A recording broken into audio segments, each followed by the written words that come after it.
वयाच्या 97व्या वर्षी सुद्धा फक्त शिवाजी महाराजांचा विचार हा एकच ध्यास मनात ठेवून बाबासाहेब पुरंदरे यांनी ह्या संपूर्ण 97 वर्षामध्ये जो इतिहास सर्व समाजापुढे मांडला, जो महाराष्ट्रापुढे मांडला, त्या विचारांची आज आपण एक स्वतः आपण त्यांच्याशी बोलणार आहोत. सर्वात महत्त्वाचं म्हणजे वयाच्या 97व्या वर्षी सुद्धा एक शिवसृष्टी निर्माण करावी, शिवाजी महाराजांचे विचार ह्या महाराष्ट्रापर्यंत पोहोचावेत, हा एकच ध्यास ज्यांच्या मनामध्ये आहे ते बाबासाहेब पुरंदरे स्वतः आपल्यासोबत. बाबासाहेब नमस्कार.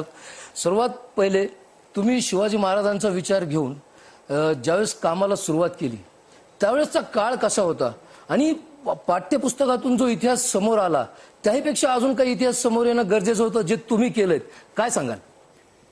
एक तर शिवाजी महाराजांचा विचार महाराष्ट्रापुढे किंवा जनतेपुढे ठेवणारे मी पहिला नव्हे. माझ्याही आधी कितीतरी जणांनी, उदाहरणार्थ विश्वनाथ काशीनाथ राजवाडे, काशीनाथ पंत साने या लोकांनी, लोकमान्य टिळक, न्यायमूर्ती रानडे याही लोकांनी शिवाजी महाराजांचा विचार हा लोकांच्या पुढे ठेवला. तो एकच विचार होता की हा देश स्वतंत्र व्हावा आणि स्वातंत्र्य या देशाचं नसेल त्या जगण्यात काय अर्थ आहे. आणि म्हणून त्यांनी पहिल्यांदा काम केलं. माझा जन्म तो 1922 साली झाला. माझ्या आधी सगळी मंडळी आपलं कार्य करून जगात निघूनही गेलेली होती. पण एवढा मोठा देश, मला पहिला विचार पडायला होता हा की एवढ्या मोठ्या देशाला पारतंत्र्य वाट्याला आलंच का. इसवी ज्ञानेश्वरांच्याच काळापर्यंत म्हणजे इसवी 1296 पर्यंत या देशावर कोणाचंही आक्रमण नाही. परकीय कोणी इथे आलेलं नाही. पोर्तुगीज नाही, युरोपियन नाही, मोगल नाहीत, पठाण नाहीत, अरब नाहीत, कोणी नाही. पण त्यावेळेला पहिल्यांदा पठाणची स्वारी महाराष्ट्रात झाली. अलाउद्दीन खिलजी चालू झाला आणि अलाउद्दीन खिलजीनं महाराष्ट्र आपल्या ताब्यात घेतला, यात काही शंका नाही. आश्चर्य वाटतं की 100% लोकसंख्या आमची, सगळे किल्ले आमचे, सगळा प्रदेश आमचा, सगळा समुद्र आमचा, आणि सत्ता त्यांची. असं काय अलौकिक शस्त्र त्यांच्याजवळ होतं की त्यांनी आमचा प्रदेश जिंकावा? काहीच नव्हतं. फक्त एकच गोष्ट होती महाराष्ट्रामध्ये, ती म्हणजे दुर्लक्ष. स्वतःच्या शक्तीकडे लक्ष दे, स्वतःच्या शत्रूकडे लक्ष दे. कोण आपल्याला चाल करेल, कोण काय करेल याचा काही भरोसा नव्हता. दिसत होतं, समजत होतं, ऐकू येत होतं की काश्मीर पारतंत्र्यात पडला, बिहार पारतंत्र्यात पडला, बंगाल पारतंत्र्यात पडला, पंजाब सिंध पारतंत्र्यात पडला. इतकं नाही, नर्मदेपर्यंत त्यांच्या फौज आल्या आणि तरी महाराष्ट्र फक्त इथं जांभया तरी देत होता, नाही तर चैनीमध्ये आराम करतो. बाबासाहेब, भवानी तलवारीच्या बाबतीमध्ये सांगितलं जातं की ती लंडनला, तुम्ही खूप प्रयत्न केले, काय सांगाल? ती तलवार तर आली नाही, काय सांगाल? नाही, ती तलवार बकिंगहॅम पॅलेसमध्ये आहे आणि ती शिवाजी महाराजांच्या घराण्याची आहे याविषयी शंका नाही. ते महाराजांची आहे. मी त्याच्यावरती एक लेख हे लिहिला आहे की शिवाजी महाराजांनी कोणत्या काळात ही तलवार वापरली असेल, परंतु त्या तलवारीचं नाव भवानी नाही. त्या तलवारीचं नाव जुन्या कागदपत्रात जगदंबाच आहे. महाराजांची भवानी तलवार जी आहे ती भवानी तलवार ही वेगळी होती. ती त्यांनी गोलेकर सावंत या नावाच्या घराण्यात त्यांची घेतलेली होती आणि महाराजांनी ते नाव ठेवलं होतं भवानी तलवार. महाराजांची भवानी देवीवरती अतिशय भक्ती होती. आज त्या भक्ती, तुमची भक्ती आहे का एखाद्या गोष्टीवरती? मग तो यश 25% नक्की झालं म्हणून समजा, बाकीचं ते करतो त्यांनी आणखी मिळवायचं. पण ती भक्ती पाहिजे, आपली श्रद्धा पाहिजे, आपला निश्चय पाहिजे, महत्वाकांक्षा पाहिजे. ती महाराजांच्यामध्ये पुरेपूर होती. ते पेशवेत वापरलेलं आहे. हा याला फुलदार तमंचा असं नाव आहे. फुलदार तमंचा. ते बोलले जुनी झालेली फार जुनी 200 वर्षापूर्वीची आहे. परंतु काय काय म्हणजे काय डोकीचं अडकीत कुठे आहे. आणि हे सुद्धा आपण ते शूट करतोय, हे सुद्धा काय म्हणजे काय प्रकार असेल ना, म्हणजे कल्पना करून त्याला की आपण पाच घास बसतो, बिडा खातो, सुपारी कातरतो. सुपारी आणि अचानक क्षेत्र तर तीच तोच अडकिता एकदम असंही करतात. म्हणजे एका म्हटलं तर हा अडकित आहे आणि म्हटलं तर कटार आहे. क्या बात आहे. म्हणजे ते अटाराचे देण्यात प्रकार आहेत. गोळकोंडा कटार असं होतं. गोळकोंडा हा कटारच आहे, फक्त तो आपल्या मापाचे कटार वापरतो. ती इथं मॅच असतं. ओके. आणि जर समजा अचानकरित्या शत्रू केव्हा येईल काय ते नाही माहिती काय, आणि एकदम जर शत्रू आला तर आपली काही तलवार वगैरे भाला जवळ नसणार. मी म्हटलं तर ही कटारी आहे आणि म्हटलं तर ही अगदी छोटी तलवार आहे, त्याला कृपाणिका असं म्हणतात. हे सगळ्यात महत्वाचं लोकांना हे पण आपल्या ह्याच्यानुसार ते वयानुसार. हा भाला आहे आणि या भाल्यामध्ये एक गमती येत.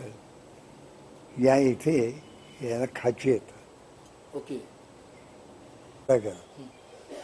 आणि हा भाला आपण जो मारला, ही जी काठी असते ती त्या प्रमाणात लहान त्याची लांबी कमी देते. हो. छोटा भाला आहे पण तो मारला तर हे जे काठी येतात हो. त्याच्या शत्रूच्या शरीरात जातील. हा. निश्चयाचा महामेरू सकळ जनांशी आधारू अखंड स्थितीचा निर्धारू श्रीमंत योगी.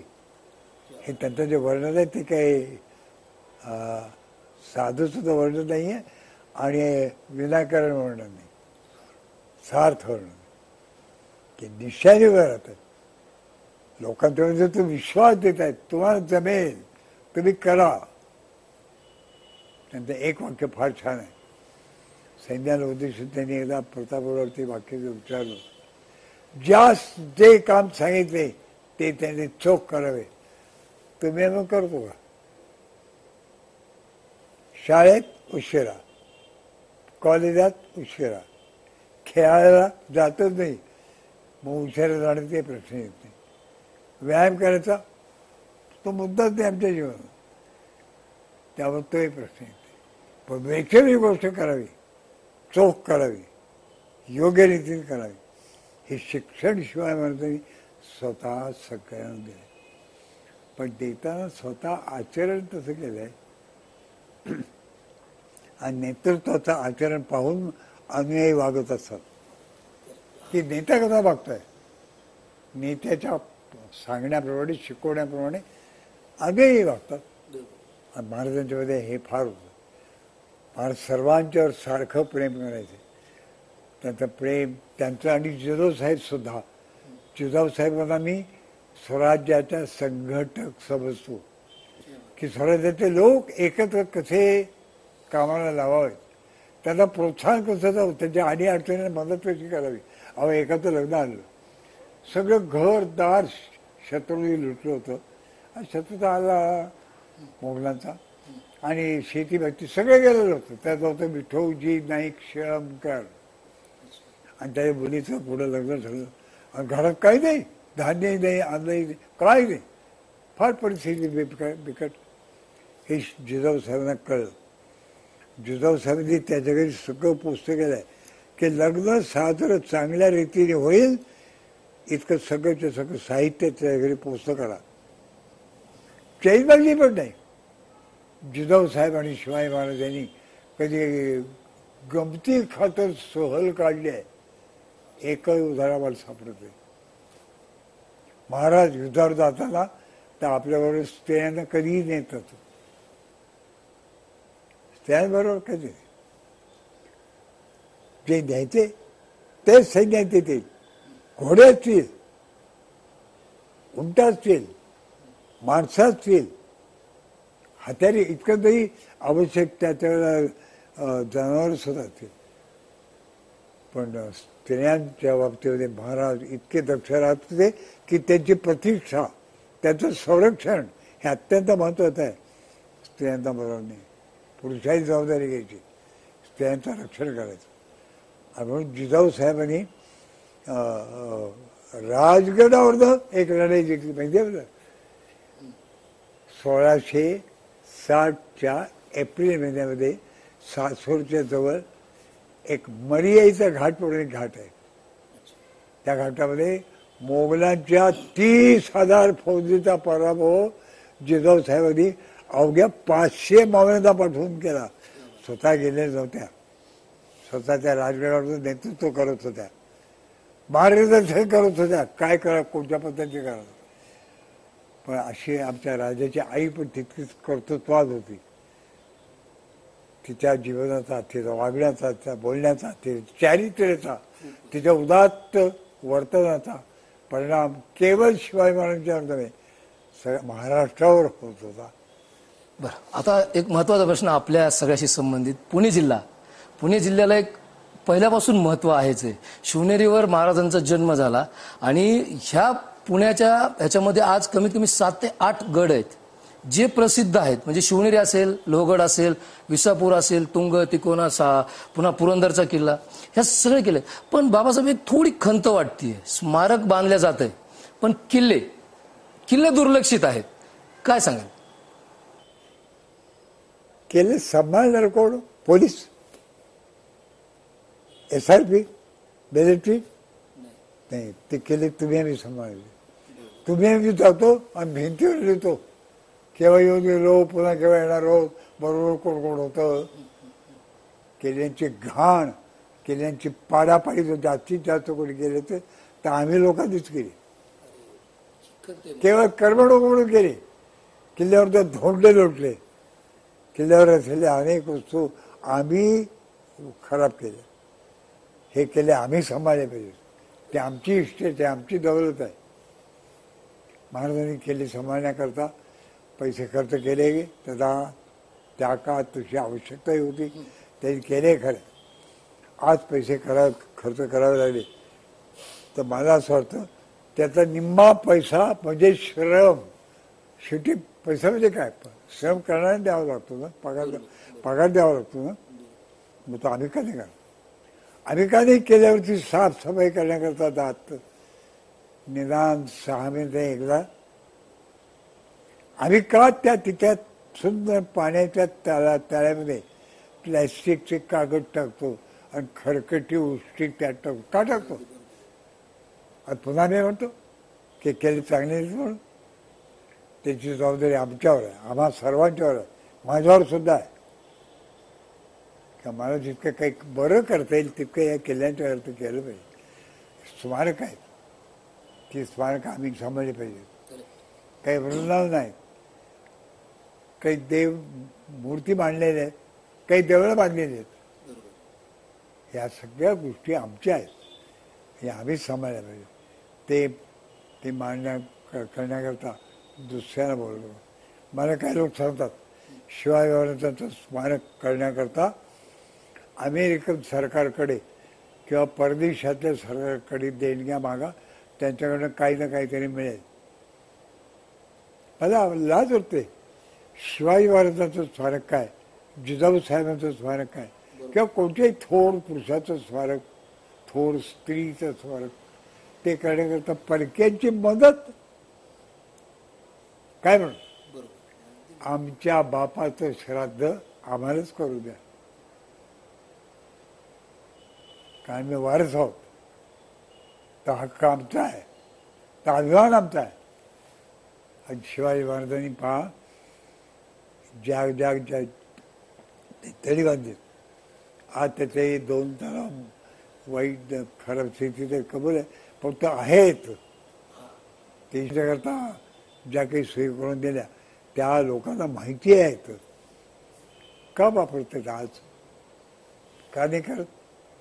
आपण करत नाही. केल्या दे होत आहे रे, आधी केलेच पाहिजे. महाराजांनी 5व्या वर्षापासून एक ध्येय ठेवलं होतं आणि तो विचार तुम्ही आज 97व्या वर्षी सुद्धा जिवंत ठेवलात.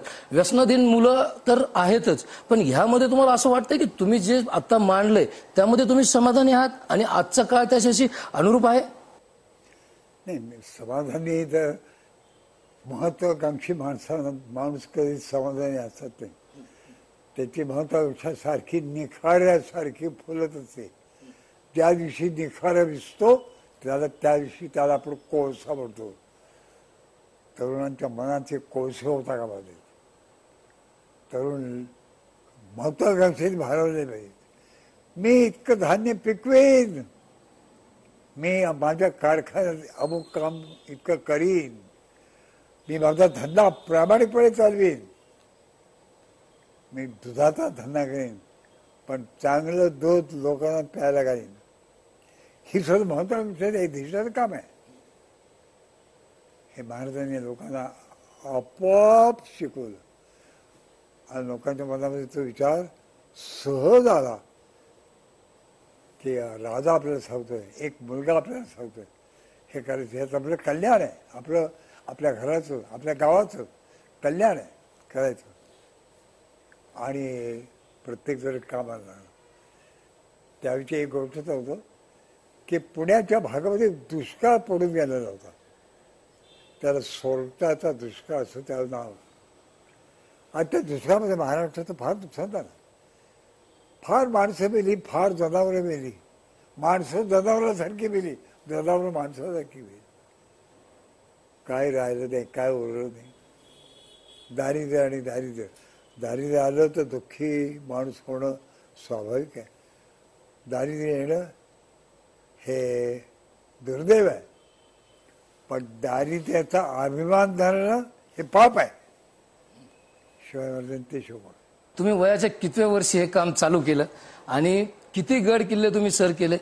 काय तुम्हाला सुद्धा अडचणी आल्या? म्हणजे जशा महाराजांना अडचणी आल्या तसं ते चरित्र मांडताना जे आम्हाला तुम्ही चरित्र दाखवलं सर्व प्रेक्षकांना, ते दाखवत असताना तुम्हाला काय अडचणी आल्या? सर्वात महत्वाचा आणि शेवटचा प्रश्न.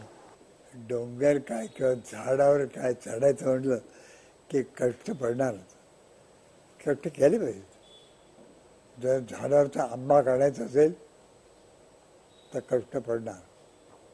आणि जर जमिनीचं पाणी आपल्याला विहिरी करता हवा असेल तर कष्ट पडणार. केले पाहिजे. महाराजांनी ते केले. रामाजी चोरगेचा एक शेतकरी होता. त्याचं शेत होतं, पण शेत चांगलं असून, जमीन चांगली असून सुद्धा विहीर नव्हती.